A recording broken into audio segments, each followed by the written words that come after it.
नमस्कार, जय हिंद। तो आज की वीडियो में हम रिस्पायरेटरी सिस्टम में जो फार्माकोथेराप्यूटिक्स में 2 डिसऑर्डर दिए गए हैं उनमें से पहले डिसऑर्डर की आज हम बात करने वाले हैं और उनके मल्टीपल चॉइस क्वेश्चन करने वाले हैं।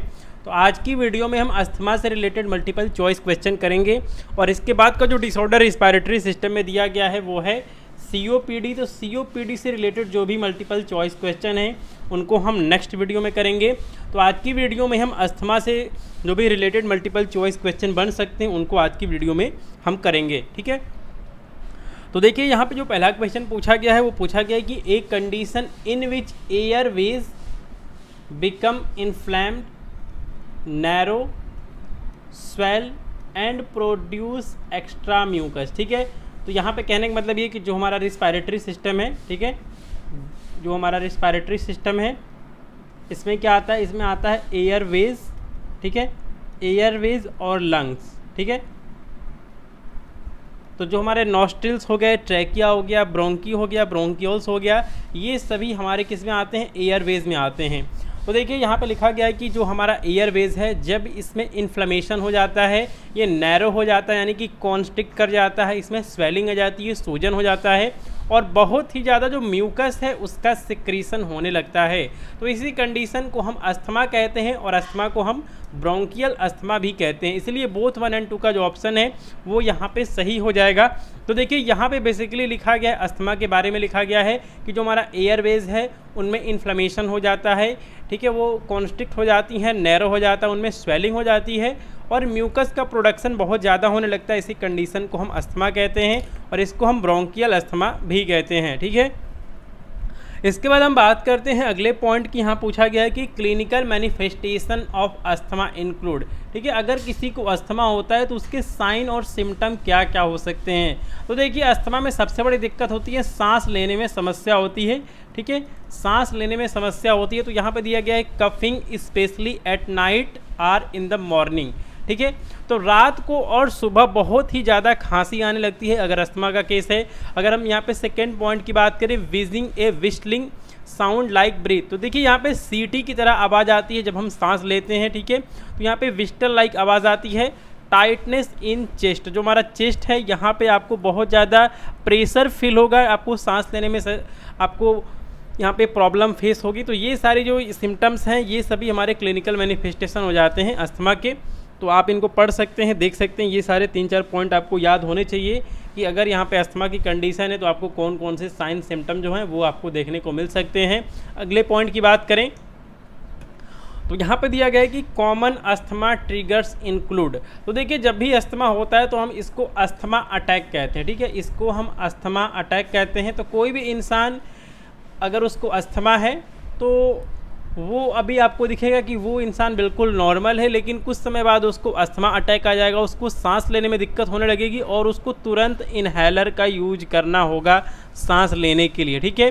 तो देखिए इसमें ऐसे बहुत सारे पॉलन हो गए, पॉल्यूशन हो गए, डस्ट हो गया, जिनकी वजह से ये सभी एलर्जन होते हैं क्योंकि ये एलर्जी कॉज करते हैं, ठीक है। तो ऐसे सब्सटेंस या फिर ऐसे एजेंट्स जो कि एलर्जी को कॉज करते हैं उन्हें हम एलर्जन कहते हैं। तो देखिए अस्थमा बहुत सारी वजहों से हो सकता है, जैसे कि यहाँ पर दिया गया है एलर्जन, जैसे कि पॉलन, पेट डेंडर, जो भी हमारे कैट्स हैं, डॉग्स हैं, ठीक है, तो इनके जो भी बाल्स होते हैं इनकी वजह से भी बहुत सारे जो लोग हैं उनको अस्थमा हो जाता है। अगले पॉइंट की बात करें, irritants like strong odours from perfume. तो बहुत सारे ऐसे परफ्यूम्स आते हैं, डीओ आते हैं कि जो उनका ऑर्डर होता है वो बहुत ज़्यादा स्ट्रॉन्ग होता है और कुछ लोग उनके अगेंस्ट क्या होते हैं, उनको एलर्जी होती है उस परफ्यूम से, उस डीओ से, तो उसकी वजह से भी अस्थमा का जो अटैक है वो आ जाता है।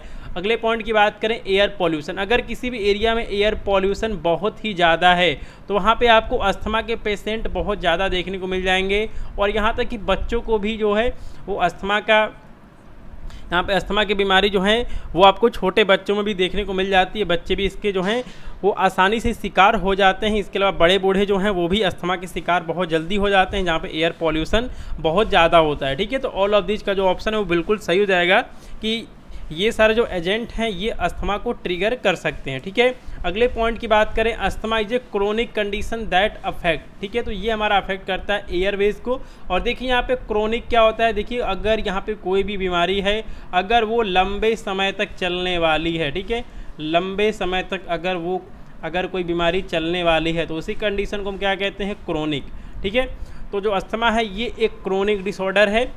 इसके बाद अगले पॉइंट की बात करें तो यहाँ पे दिया गया है कि अस्थमा कॉज। ठीक है, तो अगर अस्थमा होता है तो इससे क्या क्या हो सकता है। देखिए यहाँ पे दिया गया है ब्रोंकोस्पैस्म। ठीक है, तो जो हमारी ब्रोंकियोल्स हैं, ठीक है, जो हमारी ब्रोंकियोल्स हैं इनमें सूजन आ जाता है, इसी कंडीशन को हम कहते हैं ब्रोंकोस्पैस्म। यहाँ पे दूसरा दिया गया इन्फ्लेमेशन भी हो जाता है। कॉन्स्ट्रिक्शन ऑफ एयरवेज, जो हमारी एयरवेज हैं जैसे कि आपका वाइंड पाइप हो गया, ट्रैकिया हो गया, ब्रोंकी हो गया, इनमें क्या होता है, इनमें कॉन्स्ट्रिक्शन हो जाता है और इसी वजह से एयर का जो फ्लो है, ठीक है, जो हमारा एयर का फ्लो हमारे लंग्स में जाना चाहिए, जितनी मात्रा में जाना चाहिए उतनी मात्रा में हमारा जो एयर है वो हमारी लंग्स तक नहीं पहुंच पाता है और इसी की वजह से हमें सांस लेने में समस्या होती है, हमें सांस लेने में दिक्कत होती है। तो ऑल ऑफ दिस का जो ऑप्शन है वो यहाँ पे बिल्कुल सही हो जाएगा। अगले पॉइंट की बात करें तो यहाँ पर दिया गया है कि asthma can be classified into. तो देखिए जो हमारा अस्थमा है इसको हम एडल्ट ऑनसेट अस्थमा और पीडियाट्रिक अस्थमा में इसको हम क्लासीफाई कर सकते हैं।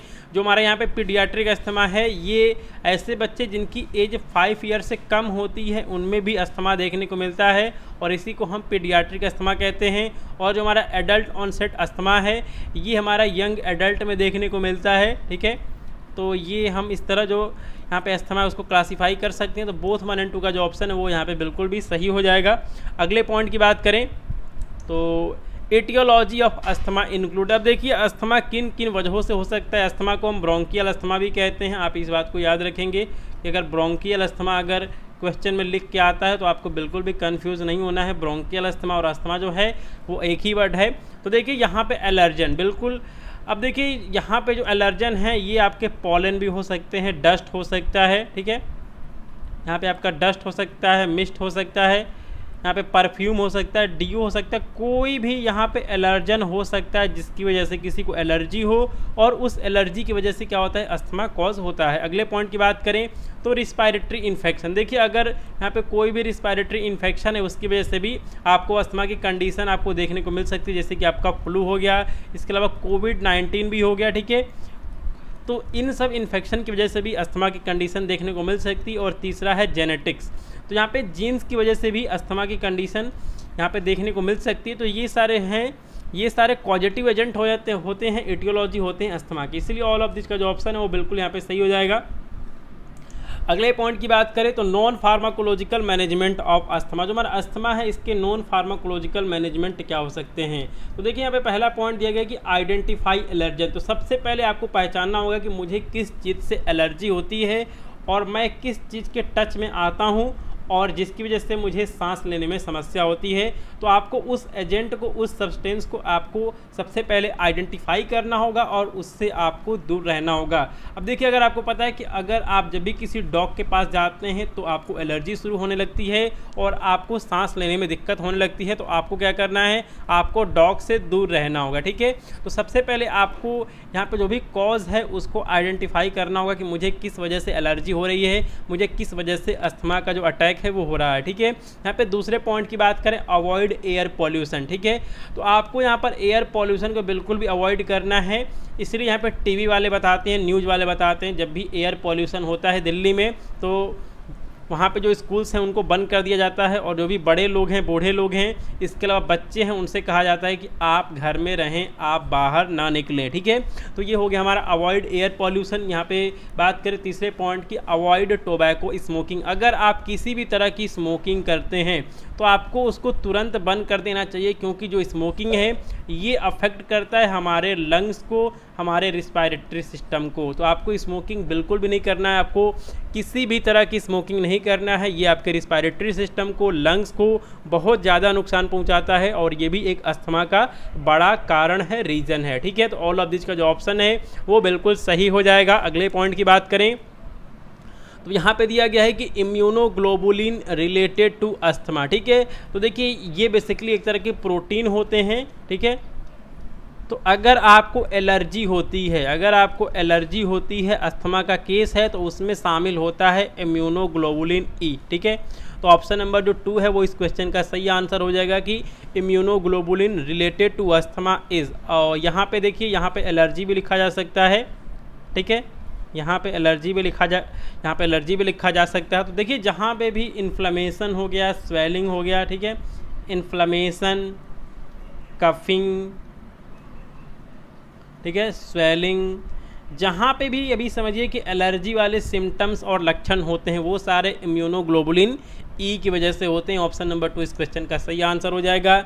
अगले पॉइंट की बात करें, pharmacological management of asthma include. तो अस्थमा के यहाँ पे फार्माकोलॉजिकल मैनेजमेंट में हम कौन कौन से ट्रीटमेंट शामिल कर सकते हैं, तो इनमें आप ब्रोंकियोडायलेटर यूज कर सकते हैं, एंटी कोलिनर्जिक ड्रग को यूज कर सकते हैं और एंटी इन्फ्लेमेटरी ड्रग को यूज कर सकते हैं, स्टेरॉयड को यूज कर सकते हैं। तो ऑल ऑफ दिस का जो ऑप्शन है वो यहाँ पे सही हो जाएगा कि फार्माकोलॉजिकल मैनेजमेंट में इन सारी कैटेगरी की जो ड्रग्स हैं उनका यूज किया जाता है। अगले पॉइंट की बात करें, ब्रोंकोडायलेटर यूज इन अस्थमा। तो अस्थमा के केस में कौन कौन से ब्रोंकोडायलेटर यूज किए जाते हैं, तो आप यहाँ पे देख सकते हैं एल्बुटूरॉल, सालमेटिरॉल, इप्राट्रोपियम, ऑल ऑफ दीज, और इसके अलावा साल्बुटामॉल का भी यूज जो है वो किया जाता है। ठीक है, तो ये सारे जो हैं वो फार्माकोलॉजिकल मैनेजमेंट हैं अस्थमा के केस में। अगले पॉइंट की बात करें, leukotriene modifiers used in asthma.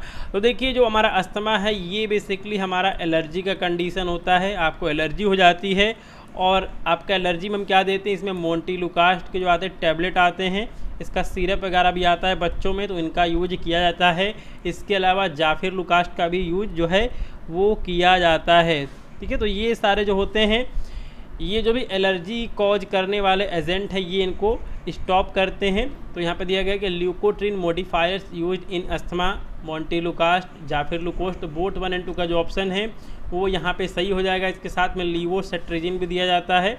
ठीक है, आपने देखा होगा लीवोसेट्रिजिन प्लस मोंटीलुकास्ट का टैबलेट आता है, मोंटीलुकास्ट का जो है ये टैबलेट आता है। तो ऐसे पेशेंट जिनको कि अस्थमा है, इसके अलावा एलर्जी है, सांस लेने में दिक्कत आ रही है, उनकी आंखों से पानी बह रहा है, तो जहाँ भी यहाँ पे एलर्जी का कंडीशन होता है वहाँ पे इस मेडिसिन को दिया जाता है। इसके बाद अगले पॉइंट की बात करें तो यहाँ पे दिया गया है कि inhaled steroid used in asthma. तो देखिए जो भी अस्थमा के पेशेंट होते हैं इनके पास आपने देखा होगा इनहेलर होता है।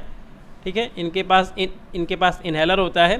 तो इसमें कौन सा स्टेरॉयड यूज किया जाता है, तो इसमें हम यूज़ करते हैं बैक्लोमेथासोन डाईप्रोपियोनेट। तो ऑप्शन नंबर 1 जो है वो इस क्वेश्चन का यहाँ पे सही आंसर हो जाएगा। अगले पॉइंट की बात करें, anti cholinergic drugs used in asthma. तो अस्थमा के केस में कौन कौन सी एंटी कोलिनर्जिक ड्रग यूज की जाती हैं। ठीक है, तो पहला दिया गया है कि इप्राट्रोपियम, दूसरा दिया गया है टायोट्रोपियम। तो इन दोनों का यूज किया जाता है अस्थमा के केस में और ये दोनों जो हैं वो एंटी कोलिनर्जिक ड्रग हैं। ठीक है, तो बोथ 1 और 2 का जो ऑप्शन है वो यहाँ पे सही हो जाएगा। इसके बाद अगले पॉइंट की बात करें, what cause asthma attack. Asthma attack किन किन वजहों से हो सकता है, तो मैंने आपको बताया है कि एलर्जन हो गया, स्मोक हो गया, एक्सरसाइज हो गया, ऑल ऑफ दी अबव। देखिए अगर कोई बहुत ज़्यादा स्मोकिंग करता है तो उसकी वजह से तो 100% अस्थमा हो जाता है, एलर्जन की वजह से भी होता है। अगर कोई बहुत ज़्यादा एक्सरसाइज कर रहा है, ठीक है, अगर कोई बहुत ही ज़्यादा हैवीली एक्सरसाइज कर रहा है, लगातार एक्सरसाइज कर रहा है, तो उसको भी अस्थमा अटैक पड़ने के चांसेस बहुत ज़्यादा बढ़ जाते हैं। तो जो आज का हमारा सेशन है ये हमारा अस्थमा पे था। इसके बाद एक और रिस्पायरेटरी सिस्टम में जो डिसऑर्डर बचा हुआ है वो है COPD यानी कि कोरोनरी ऑब्स्ट्रक्टिव पल्मोनरी डिजीज़। तो इसके बारे में जो मल्टीपल चॉइस क्वेश्चन है उनको हम अगली वीडियो में करेंगे और इसके पहले जो भी मल्टीपल चॉइस क्वेश्चन करवा दिए गए हैं उनको आप उनका रिवीजन आप ज़रूर से करते रहें। और फार्मेसी पॉइंट टेलीग्राम ग्रुप को भी आप ज्वाइन कर सकते हैं। प्लेलिस्ट में आपको सभी जो सब्जेक्ट हैं उनकी मल्टीपल चॉइस क्वेश्चन वीडियो आपको देखने को मिल जाएंगे। तो अभी आपको अपने एग्ज़ाम की भी तैयारी करनी है, साथ में एग्जिट एग्ज़ाम की भी तैयारी करनी है। तो इसी तरह आप कंटिन्यू पढ़ाई करते रहें। अगर आपको ये वीडियो अच्छी लगी हो तो आप इस वीडियो को एक लाइक करें, साथ में जो भी आपके फ्रेंड्स हैं उनके साथ इस वीडियो को ज़रूर से शेयर कर दें।